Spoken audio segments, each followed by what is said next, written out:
wants to play aggressive and drag G2 down into the fights. Game number 2, the Wukong, not nearly as effective early on. So now, here in this third game, with FURIA back on the blue side, I want to see Tatu on something that can really facilitate plays early. We've seen the fact that Guigo can be a big performer, even though in game number 2, obviously, not that impressive by the stat line. Again, what you're saying, went up very far ahead of Broken Blade in terms of just the farm and the lane state. And it looks like our very first pick here in this draft. This is the first draft that this champion has not been banned in that first round of bans. The Pantheon insta-locked in for FURIA.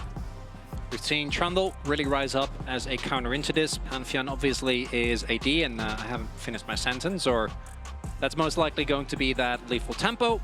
Chomp, insanely good, and Pantheon, his biggest weakness is that once he commits, there's no going out, right? You are already a very all-in style champion, both when it comes to your W, the fact you don't have an escape outside of, like, the best you get is the movement speed on empowered E, which that's not great.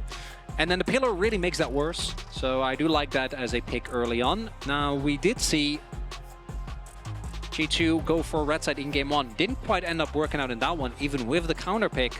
So I'm curious to see if this time they can find something better, as that is the Annie picked up here for Caps, a pick that is very renowned both for its easy gank setups early on and its team fight and side lane impact when it comes to the mid to late game. Because you just that point and click stun, and that Tabers just does so much for the fights. Exactly. Also worth pointing out, since I didn't cover him earlier, Draven, TF, Azir banned out by FURIA. The Senna, the Gwen, and the Misfortune banned out by G2. Misfortune banned by G2 in all 3 games so far, and FURIA is going to lock in a classic aggro bot lane, the Lucian Nami. This is one that you need to play aggressive. You need to be in your opponent's face. You need to be building advantages early on to make these picks worthwhile. Also, we're getting deeper into Fearless. We did have a Nila already played, yes. So obviously that's going to leave a little bit more space.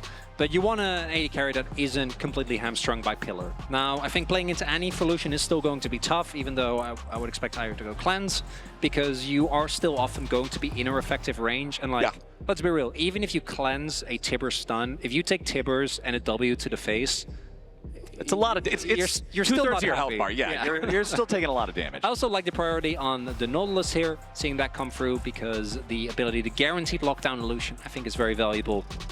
And even though when it comes to the 2v2 matchups, yeah, I was about to say I'm expecting it to be a good amount of AD carry bans so that this bot lane can try and be as oppressive as possible. For me, in the current form of Lucian Nami, right, we've had so many different iterations of this. Yeah. It really is mostly about what you can do starting in mid-game, the power you have on mid-wave, plus the fact that if your opponent is, like we've seen thus far, short range, I think Nami can do a lot. Yeah, and I think seeing Lucian Nami locked in further explains why the first ban of the draft for FURIA was the Draven away from Hans Sama, who's known for playing it. If you're playing this, I want to get ahead early champion, you don't want to play against Draven. No. Makes sense. Especially given Hans's his reputation. Exactly. The notoriety of the pick. We can't even hover it, though. Yeah, I know. It does kind of take away some of the fun, some of the flair, the pizzazz. Yeah. But we have Aurora and Ambessa banned away by G2 in the second half. Kalista and Sion targeted by FURIA in the second half of the draft for them. Let's see what G2 wants to go with here. I would expect them to go for their AD carry, leave 5th pick red side for Broken Blade there in the top lane for the counter pick, but we'll see. I wonder if they're willing to look towards something like a Galio, right? Really go all in on that global they already have with the Pantheon, trying to play for side lanes very heavily. So Jhin, I think, makes complete sense. Jhin is one of the best neutralizing picks. You have a ton of damage in your composition already, right? Jhin can sometimes struggle if he's the only damage threat, and there's a lot of ways to get on top of him, which I don't really think there are for FURIA thus far, as we are going to save that R5 counter pick for Broken Blade. And that Sion, man, I think kind of feels rough now. Sion is one of the best blinds. Rumble is still very solid. Do see that come through. What is going to be the mid lane pick to tie this all together? The thing that I'm really looking at, though, for the side of FURIA is I'm not seeing a ton of powerful engage. Oh, no. That's the big thing that's lacking, especially when we're talking about how Game 2 was G2 just saying, we're going to play slow. If FURIA doesn't have these huge go buttons, it's a lot harder to force G2 into the scrap, into these like early skirmishes and melees that you feel confident just hands checking them in. And okay, the Sion got banned away. Here's the other big meatball for the top lane. It's the Ornn for Broken Blade. We have really seen Ornn come up as one of the big, I say counters, obviously kind of in quotes, because it's not like you win lane against Rumble, but once you get Koenig Rooken, really you don't care nearly as much about its damage.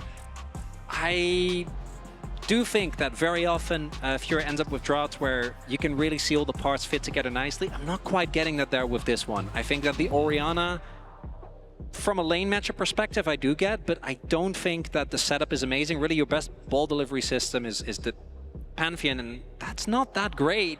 I also, when it comes to Rumble, always love to see an AoE CC. And obviously Rel's already off the table, right? Like, I don't think that the Alistar also already gone, so I don't think there's that much. But the ability to actually make sure that people take enough damage from that Rumble, make sure early skirmish is so much better. And now, with how this draft looks, if we don't see a repeat of game number 1 as a... oh my, that's a lot. That's a G2 win and a Fair X enjoyer.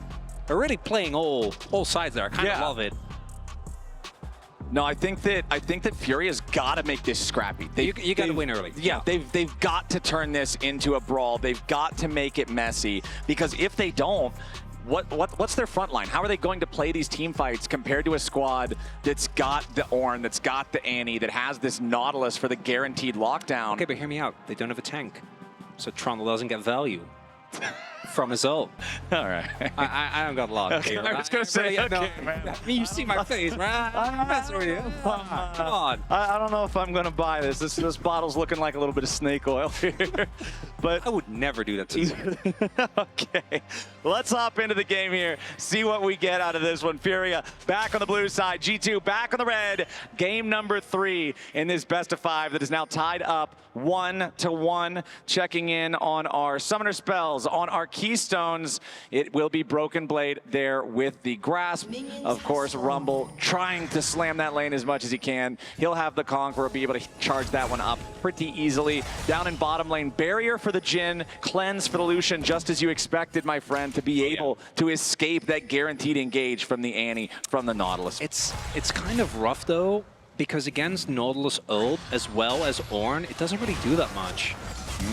Labrov immediately ready to jump in on Ayu here, but he takes the losing end of the trade with half his health now gone already, chugging a potion. A lot of early trading I'm expecting here. Both teams going to fight very, very aggressively for that level 2.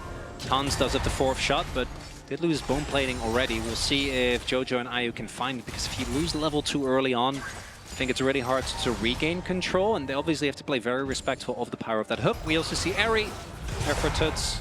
Would hope to see him on this Orianna try and have as much of an aggressive laning phase as possible, but into the Annie, I think that's kind of rough, and it's kind of an issue that we do often see when playing into the Annie.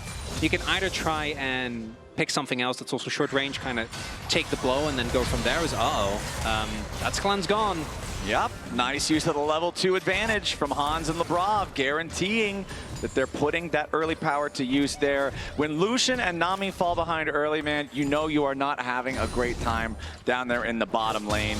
Props to Hans Sama and Labrov. Game number 1, they were slamming that 2v2, had a massive advantage for themselves. Game number 2, not quite to the same degree, but we're still up, I believe, overall around the end of the laning phase, as both of our junglers on the bottom side of the map right now, starting top side, doing that full clear type of path down here into the bottom part. As I really, again, just want to highlight, I want to see Tatu getting involved. I want to see Tatu making plays early and starting to scrap with these guys. Really have to make an impact on this Pantheon. Right now, kind of, as we get the hook. Yeah, nicely done from Labrov. Remember, there's no cleanse from Ayu. He has to flash, guaranteeing that he stays safe, because if Hans flashes first and gets that auto fired, you know that there's problems for Ayu. So Ayu forced to use the summoner. That's both summoners down on the Lucian, just 3.5 minutes into the game. I also don't think there should be a ganking opportunity here with that ward in the position that it's in. There's also SkewMond in the area. And yeah, as you highlight, it's the fourth shot, right? If you end up getting clipped by that, you have to preemptively flash. If you're too late and the auto is already in the ways, oh, SkewMond. Yeah, Caps has already made the flash engage here onto Tutsz, but he does not get the kill. SkewMond thinking about trying to go for that chomp. Maybe if FURIA overchases, Tutsz has almost no resources to work with. He's just going to try to push the wave out as SkewMond trying to taunt towards Tatu, who chases after Caps, but the stun was ready, and Caps stops the FURIA jungler from being able to get anything at all accomplished here. Now back in the bottom lane, the 2v2 continues with JoJo and Ayu trying to fight back against these guys. Labrov with only 300 HP has to think twice about whether or not he wants to find that dredge line shot as SkewMond makes his way into the top lane. Guigo tries to flash out of the Pillar of Filth, but Broken Blade's immediately ready to follow. He goes for the brittle, he finds the proc, and Guigo's getting rocked. SkewMond takes a bite out of him. It's first blood over to G2. All three first bloods have been in this top lane. And SkewMond just running over them early game. Even though Tutsz ended up dying, still had to use the TP, forced the flash. And then just walks towards top. Gets exactly the same play, but this time around does get the kill. Chomps him down, and that's going to accelerate him towards that Infinity Edge, or Triforce rather, going to be very happy about the state of his individual matchup, but also we knew he was topside. He was scouted the whole way through. Oh, and Labrov goes in for the dredge line. Remember that Tutsz does not have flash available this time. A little bit more damage is all they need. The fireball's in the air, but Tutsz drank his potion and barely walks it off. The play's still successful though, because yes, he doesn't die. He doesn't have TP courtesy of SkewMond. So that is going to be Tutsz being forced to go back, and Tatu just kind of watching his lanes fall behind, and he's been trying to get involved, right? We saw him in mid, was there, but even with the empowered movement speed, not able to actually make his way over toward any of the targets there. And if all your lanes are starting to fall behind early on, your first ult has really got to hit, right? This is something we always talk about with champions like Pantheon, like Nocturne, to a lesser extent with Galio as well. TF is another classic example. Those first ults any of these semi-globals matter a lot. Any semi or actual globals. But with Pantheon in particular, this champion just doesn't skill that well when it comes to competitive play, when it comes to the 5v5. So if you don't make an impact early, and that's not even, again, as we already highlighted, talking about the rest of the draft. Yeah. Where falling behind is a death sentence for a lot of these champions. It's tough. If G2 wants to slow the game down, there's not a ton of those huge go buttons like we already talked about on the side of FURIA to force them to reconsider, to make sure that G2 can't just play their G2 game. SkewMond already starting off here, looking for this first Drake nice and early. Caps caught out though, Tutsz going in! Tutsz finds the solo kill on Caps as Broken Blade makes his way over and works together with Tibbers to avenge the G2 mid laner. A 1-for-1 trade in mid as SkewMond will take the Drake in the meantime. 1-for-1 plus a dragon, that's a deal that you'll take. Nice arrival there. Caps getting a little bit caught off guard, I think, there by the damage coming through from this Orianna. But there's not that much to be gained, right? Even the bot side wave that isn't picked up by anyone from G2, there wasn't like there was really an opportunity there for Guigo to get more out of it. Because I will soon have access to that level 6 when I think the current form or the current iteration of this Lucian is going to feel better. But do note, he did go for PTA. So what you see often is if you really only want to play for your calling, where you just dash in calling, they're half health, and that's it. You play first strike instead. Understandable given the lane, you need more power, so I went for PTA. But it does mean to get value out of that, you need to get into more dangerous positions, although that calling, as we can see there, still does a lot of damage. Yeah, chunks him down to a little bit over half HP each. Still control over the lane for Ayu and JoJo. And you can also see Tatu nearby. He'll start up the grubs, but because he's Pantheon, he also has the ability to immediately join a fight if G2 tries to find something up there in the top lane. Even down in mid, easy for him to rotate over. And since Tutsz has control control over the mid lane. He's got that wave shoved up underneath the tier 1 turret. That means it's total control over the top side river. Should be a guaranteed 3 grubs for the side of FURIA. SkewMond and G2 have to be aware of this. SkewMond's just going to go into enemy territory, take the jungler's favorite camp, the enemy chickens, as Tutsz isn't going to be able to stop a whole lot about it, but he at least will slow it down. SkewMond actually doesn't get all of the baby chickens. So Trundle's biggest enemy. Multi-target camps. Yeah, that isn't just one thing. It's not a Grom. No, or a buff. As SkewMond not able to get more out of that. And I think it also makes sense because topside, I guess, on Sam and Labrov, the bot lane was substantially chunked. And then SkewMond also hasn't backed since that kill, right? So he's still sitting on just the Jhin and the longsword. So I don't think you really want to fight. A couple of one-item spikes that are going to be really big for G2 are imminent as here we go again. Immediate engage from Caps. Counter shockwave from Tutsz though, as Tatu jumps in for a little bit of extra damage onto the G2 mid laner. Tibbers will die to Pantheon's spear underneath the tier 1 turret. Broken Blade joining there, but the 2v2 is no kills for either side. This play doesn't quite work out though, because the bot lane, Guigo is just unmatched. Will be able to pick up a plate of his efforts and doesn't have to be as worried about getting punished because Broken Blade doesn't have his ultimate. Still needs to be careful for the knock-up, but able to dodge the pillar, speeding himself up, and will be fine. Easy to walk that one off. You can see SkewMond wanting to go back in, maybe look for more opportunities to farm, or maybe even scrap here with Caps. Pillar of Filth comes down. Tatu immediately jumps in to try to dissuade SkewMond. Blocks a lot of damage there with the shield, but still has to flash back over the wall. Trundle is so powerful in those types of situations. He already used the Subjugate. He was sapping the stats from the Pantheon, and it just makes it so impossible to stand and fight. So they at least get the Summoner spell out of the FURIA jungler. Yeah, if Tibbers was available, that would have not ended well. Real big problems. SkewMond, the best part of that is that obviously the Pantheon is just like gonna get pummeled by Trunk. He's still just sitting on that Jhin.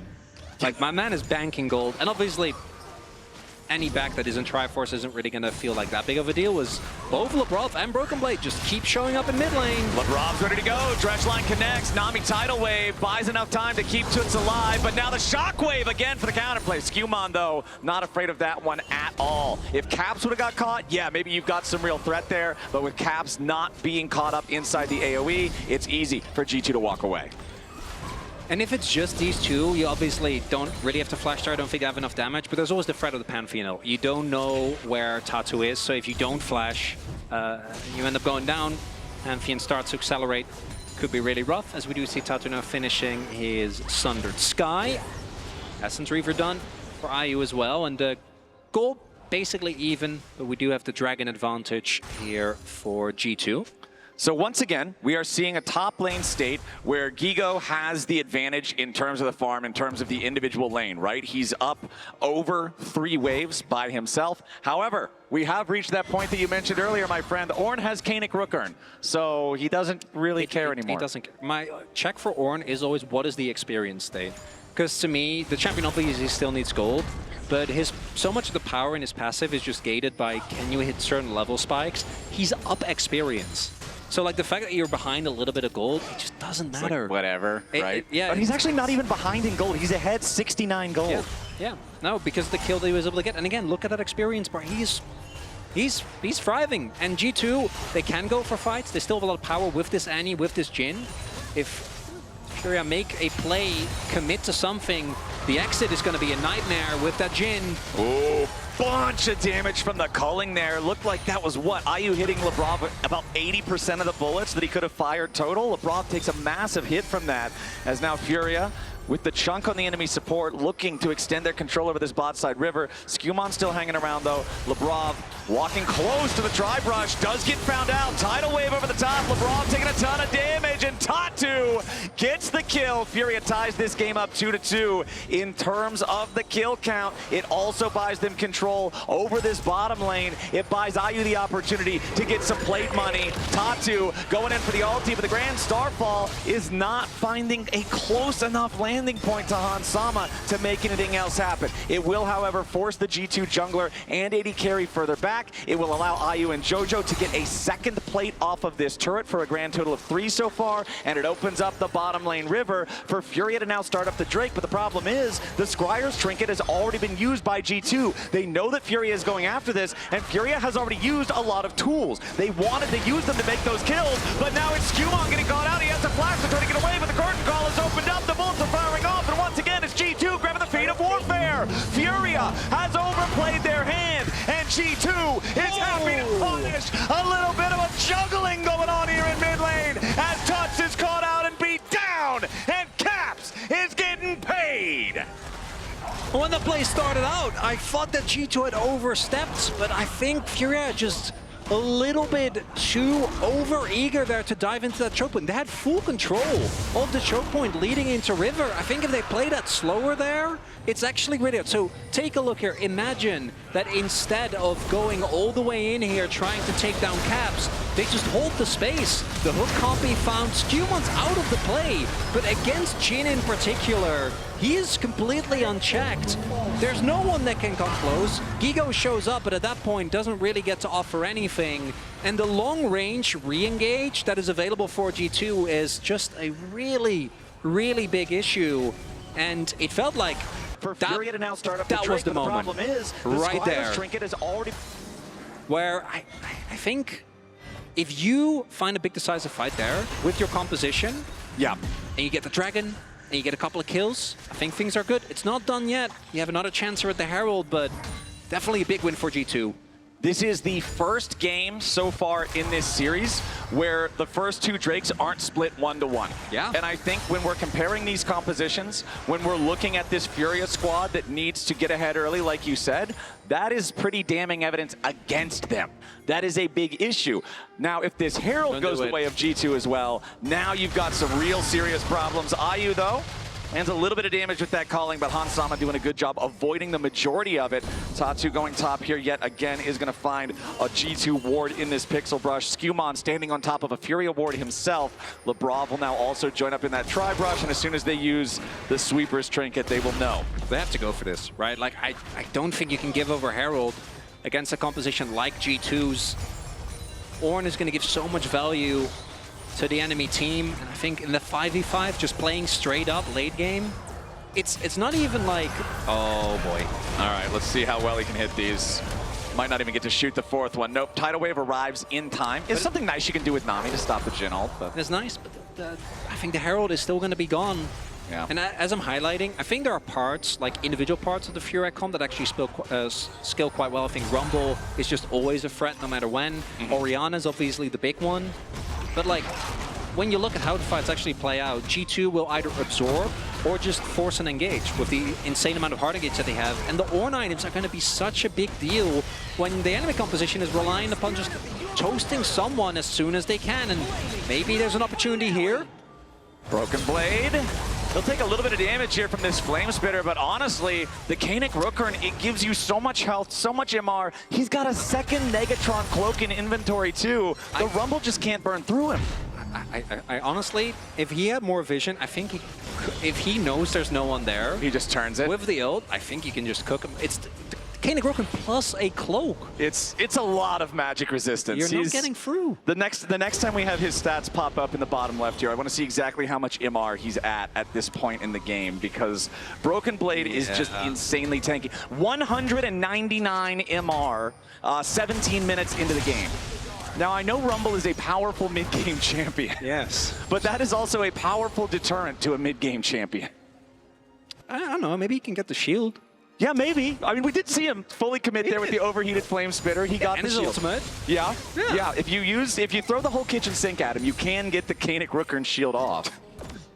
Yeah, but then he's just standing there with a kitchen sink and go, what's next? Yeah, all right. Nothing. Where do we go from here? Now, with the Drakes not quite reaching Soul Point yet, and the possibility of Ocean Soul being fine, but I think Ocean Soul really low on the list of big problems. Maybe looking for a punish on Caps here, but like realistically, can you really get him? Even taking into account the Pantheon, I just don't It feels Really so tough, especially if SkewMond's coming up there, man. This feels like FURIA serving themselves up on a silver platter. They're thinking better of it. They're backing away. Maybe if Caps steps up a little bit too far here. SkewMond gonna come in, look for Tutsz. There are reinforcements on the way. Yeah, we're gonna get teleports from both sides.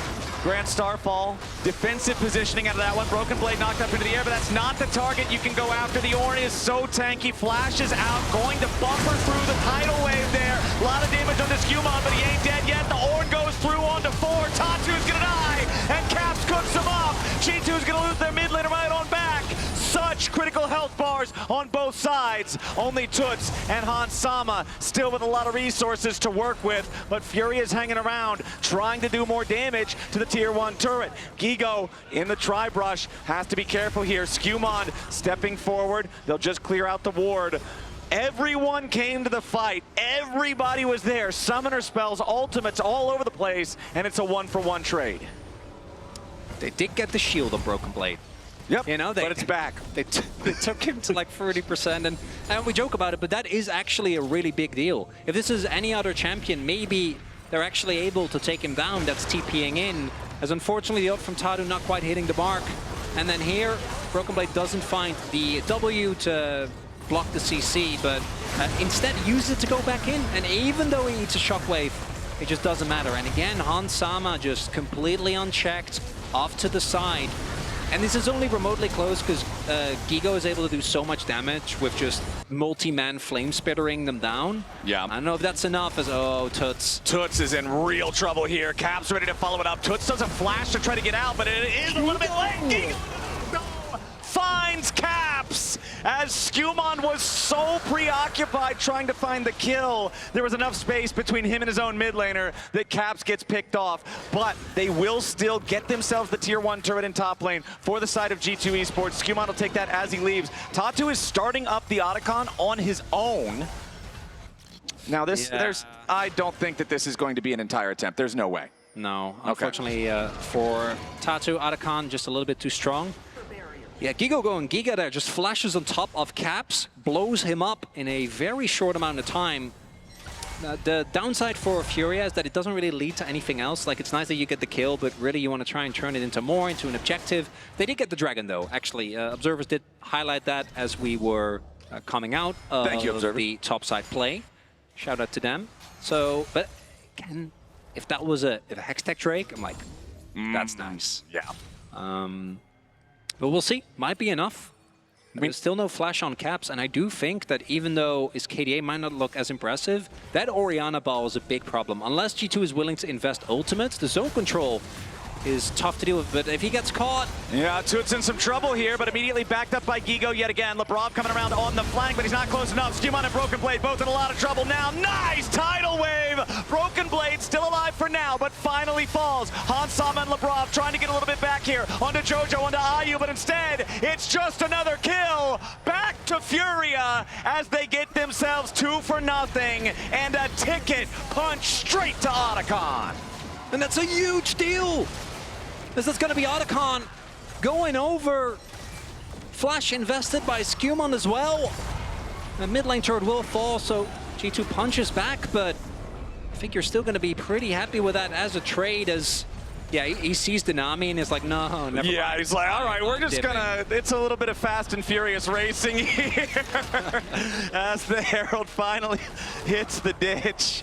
And SkewMond will try to take the blue buff and get out, but that fight, a disaster here for G2. Let's take another look at how it started. So what I think is remarkable, I actually think that there is a world where you can make this fight work for you, because they do invest a lot taking down Broken Blade and SkewMond, right? Like, Broken Blade is able to stall for a little bit with the ram, but still gets taken down. But this attempted pick onto Ayu there, when there's not enough follow-up, Caps is in his position to help. I don't think it's going to work. Look at all the ultimates that were down at this point already. If you play it slower, you look for a re-engage when so many resources have been used, might have been an opportunity. There was a lot of health as well that was still found, but instead, a little bit too much is nicely done there by JoJo. Uses the heal for the movement speed. Yep. Won't get hooked. And it's a small win for FURIA. I still don't think it's enough. Broken Blade has started upgrading now, already given out one to himself as well as Hans Sama. But it is a reminder that as much as I think Furia's comp might struggle a little bit when it comes to actual clean 5v5s, this comp has so much damage. Well, I mean, in that last fight, it wasn't a true 5v5, right? Exactly. Like, Caps is separated off. Then you also have the duo of Hans and Labrov separated off. It was a 1, a 2, and a 2. As Broken Blade fires a nice ulti to hit Ayu. He tries to use the cleanse to get away. He's already used the flash, and Ayu is down. JoJo wants to get away, but he's stunned up at the very edge of the curtain call. And G2 just found exactly what they were looking for. Caps picks up the second one. Oh, the hook? Hook onto Tutsz, but a nice counterattack there with a shockwave to lock them all up. But G2's got a counter to the counter, and they are gonna slam through Furia. Only the jungler left alive as G2 get 2 for free and then immediately follow it up with another double. They'll get the tier 2 in the mid lane. They've immediately got the wave ready to get the tier 2 in the top lane. And this game just got completely smashed in the favor of the LEC number 2 seed. Hansama offering himself up as bait, a tasty morsel, but instead Furia ends up feeling a little bit famished after that one, not able to get anything out of it. G2, the only saving grace for their opponents is that there was no Baron for them to take, but there is still a ton of damage being done as we see the summoners used, as this starts off with Hansama just being by himself, right? Nope. Broken Blade is waiting in the wings. The teleport, to be fair, this play was already a big win, but the fact that Caps then also is able to take down JoJo just makes it even better. No real opportunity for the rest of Furia to try and counteract. And again, this happens now. That's Baron. That's just game done immediately. Still, though, G2 in a great spot. The gold lead much bigger than you can see on your screen because of the power of that Ornn. Exactly. Now G2 grouped up as 5 in the mid lane. Here's those full-on honest 5v5s that you were talking about. Here's what's so hard for Furia's comp to play out. A nice route there coming out from the Deadly Flourish. Equalizer's not going to get a lot done. It's only Labrov taken low. Tatu's going to grab the kill on him immediately here at the very start as Broken Blade and SkewMond having to retreat now. Curtain call is fired. Its final shot. G2 have not won the fight, and now with the Grand Starfall coming in, Tatu ain't done. Broken Blade tries to get out, but a little bit more damage is going to seal the deal. Tatu takes out Broken Blade, and staring down the barrel of a difficult situation, Furia calls the bluff and takes another 2 for nothing from G2. Feels a little disjointed there from G2, and Furia smell the weakness, dive in immediately. Another reminder that it doesn't matter who you are, even Broken Blade, as tanky as he is, as many jokes as we make about the Koenig Rockern, if everyone on that team focuses you, you will die. As we get a reminder here, it feels like G2 not quite on the same page. I think they should have had more damage available there, but it looks like Caps not actually in a position to do anything. Tutsz off to the side there, zones him with the ball, and then just a Jhin ult isn't enough. There's too many beefy boys. Ayu gets taken low, but no one can actually threaten him. And then the follow-up CC comes through. Oh, Lucian! Sorry. Sorry. If you hit, it's good. No. And even at the very start of the fight, it looks like it could be a huge engage from G2 with Broken Blade's ultimate. The second part of the Ornn horn only hit JoJo. The Nami all the way in the back, there was almost no value from that hard CC from the Ornn. And so G2 and their big 5v5 traditional team fight does not succeed. Now Broken Blade inside this line brush here off in the top side river to the side of mid lane. Tatu dropping the control ward in there, immediately going to discover that as Labrov is going deep behind enemy lines. Now there is still a tier 2 turret up in the bottom lane, so it's not like he can try to do a full wraparound play here, find a move on to Tutsz. Ayu in a lot of trouble. That'll be a free catch for G2. And with the Lucian out of the picture, Baron's alive, Chronicler, and I think that might be where G2 set their sights. Baron is alive for now. For only a moment. Yeah, only momentarily. I think that's going to go down quickly, as you highlight. Nice catch there from G2. It's a long-range engage again. As a very short-range AD carry, Ayu, at some point, he's going to have to walk up to a wave, where he was promptly greeted by, as we can see, an Ornn horn. Now, Furia's going to give it? There's no blue trinket available. They're going to just send it, Wait, but it's too early. Mind, they are not going to give it. Tatu jumps in with the Grand Starfall, but that star fell too early. And that is Baron plus a Pantheon as the cherry on top for G2 Esports. Gold lead now 5k for G2. Some of these moments in the later mid-game felt a little shaky, but it's very clear they're not letting them get to their heads. Regroup. Yep. And just look for these plays. And this Lucian, unfortunately, despite some great burst that he's been able to find with the Cullings, just keeps getting punished by particularly this 1-2 of the Ornn. Comes in, and then Labrov knocks it down with the Nautilus. All right, SkewMond now. This is what we started to see later on in game number 2. Once G2 gets ahead, they move into the jungle, they set down all the wards, they make it so the entire map is fog of war for the side of FURIA, and you can see things are looking awfully dark out there, my friend. If you are FURIA, it is so dangerous to walk into any of this. There could be Ornn waiting, there could be Annie waiting with a stun primed up, there could be the Nautilus waiting for the point-and-click ulti to guarantee that you're not getting away, and now G2 setting up the siege down here on the tier 2 turret. They're going to go ahead and use the teleport there from Broken Blade to guarantee that FURIA don't have a chance to make it engage. Tier 2 barely hanging on. This is the last structure standing for FURIA outside of the lines of their base. And G2 only need one more wave to force it down. G2 just trying to play as calm and collected as possible. Ornn items coming through across the board. Only a few more left until anyone, or everyone rather, is kitted out. Feeling good. It's Rebel Baron power play. Gonna try and play for an inhib. Okay, Broken Blade frontlining here again, just not afraid of that damage. Calling a bunch of it hits him, but not to great effect, as they've still got that powered up cannon minion slowly chipping away at this turret.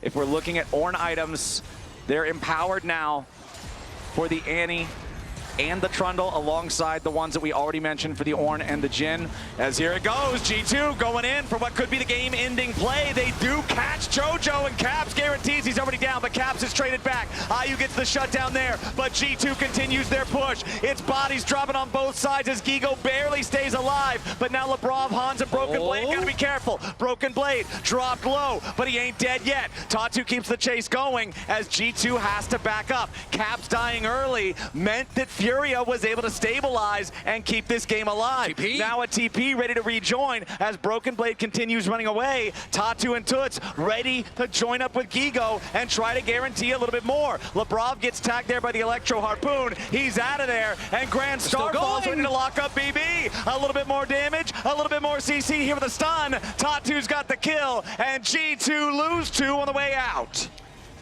And it will stifle some of the Rebel Baron power play. It'll also mean that an Ocean Soul setup comes through, which I'm given how this game is played out, I'm still not quite sure how they managed to get 3 of those. As we see here, yes, they find JoJo, watch him get evaporated, but he doesn't really matter, still gets his spells off. And then here we see a little bit of a too deep chase onto Guigo, who doesn't actually end up going down. And as you point out, without the damage of that Annie available, plus the fact that Hans used the ult at the beginning of that fight, they're just a little bit too short on the damage. And then this extended chase from FURIA ends up coming huge. Yeah, the fact that Guigo lived with 200 HP makes the difference of the follow-up play, as SkewMond has been found out in the bottom lane. He was all alone, and FURIA is happy to show him the error of his ways. The inhib also didn't end up actually falling because of the whole sequence. Oh, Caps, that's a trap. Oh, maybe not. Caps is really enjoying these interactions with his squishy short-range AD carry here on the Annie. Yeah, only one of the two is having fun in that matchup. No, Ayu is not enjoying enjoying the way that this one plays. Seeing the punish come through feels kind of reminiscent of what FURIA was able to do, right, in game number 1. Yep. Not dissimilar. Now let's see. G2, fortunately, despite those picks, didn't end up losing more than a soul point. Tutsz with the flash over the wall to guarantee that he doesn't get caught out there by Caps, but now Labrov could be in a little bit of danger. The Nautilus is not particularly tanky. Tatu just steps up, puts the spear in his back. That's a rampage for FURIA's side, as a 35-second death timer for the Nautilus means that much less manpower on the map for G2. Despite the fact that they have this big advantage, they are struggling to close it out with some mistakes from the individual performances of SkewMond and Labrov. It really does feel like the positioning is slipping a little bit as we get deeper into this game, right? People are just getting caught left and right on waves, and this time there isn't really a counterplay, as the vision should be in favor now, and that's alone is not enough. We need to see FURIA also actually get a juicy target in front of them, because otherwise I don't think this little pick is going to matter too much. But what they can try to do is just maybe put G2 in an uncomfortable position, just start up Nash on cooldown, hope someone overextends. Now again, G2 do have some great face checkers, particularly with Broken Blade.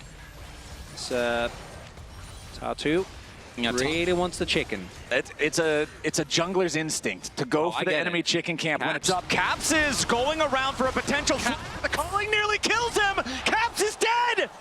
Caps!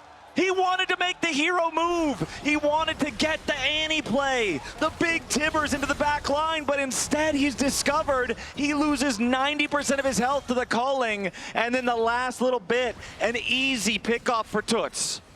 Ayu getting the last laugh on that one.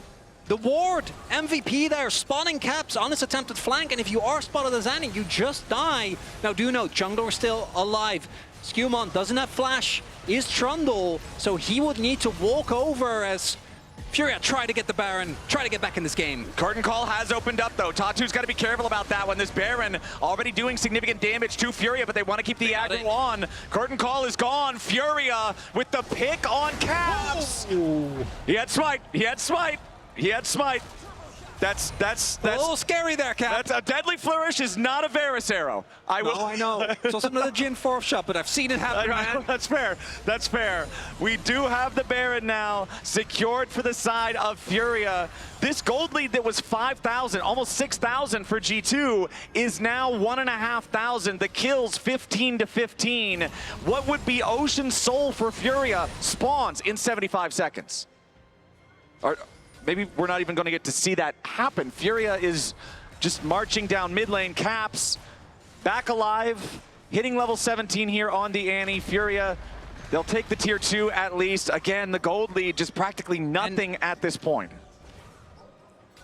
I think G2 is trying to overcomplicate things. I don't think you need a flank from Caps. There are comps where, you know, the Annie getting a flank like that is essential. I don't think this is one of those cases. It's Ayu as Nerves of Steel. Yeah, he is ready to play to the limits here with the Lucian as he steps up with a calling. Broken Blade's going to try to block most of it. The Equalizer also already used. That's a couple big ultimates from FURIA for not great result here onto the health bars of G2. Now, Caps coming around from the side. Keep your eyes on the Annie. He's got the flash ult. They try to go in for the ultimate there from the Nautilus as Caps goes in for the engage, but he only engages onto JoJo. Tatu's here on the front line. He's about to be taken out. Caps barely keeping himself alive as Guigo's about to die here too. Tutsz stays alive as Ayu gets the kill into Caps, but now the carries on FURIA gotta try to escape. G2 have found a massive fight. They found the AD carry, and it's a double kill for SkewMond as he takes a big old bite out of Brazil's hopes in game number 3. It's G2 versus Tutsz for the next 25 seconds, and G2 are barreling down mid lane. The inhibitor about to fall. The minion wave already ready, and Broken Blade so tanky, he'll take a shower in Nexus turret shots before he backs off. Labrov goes in for the dredge line. They'll lock up Tutsz. They'll lock up this game. It's G2 after a 37-minute battle, taking game number 3. And the fact they got Ayu there at the end, I'm pretty sure he got just, despite his fest, clipped by the Trundle pillar knockup from Ornn. At the very end there, because if he lives, I think they might be able to clear the wave, right? That wasn't an empowered wave, it was just a normal wave. Yeah. If he buys a little bit of space, and they have the Orianna, at least have the ability to clear the wave, could have been something. It was a messy win, but a win nonetheless. G2 will be going to match point, but man, FURIA giving them a run for their money. FURIA is making them work for it, but G2, they managed to pull it out here in the third game. They move up to a 2-1 lead in the series. All they got to do is clear one more, and then they're halfway there to making it out of play-ins. All you got to do, you win 2 best-of-5s, you're into the main event, and G2 is 1 game away from that first series win. They have driven us to match point in our first series at MSI, and let's send it over to the analyst desk now for the breakdown.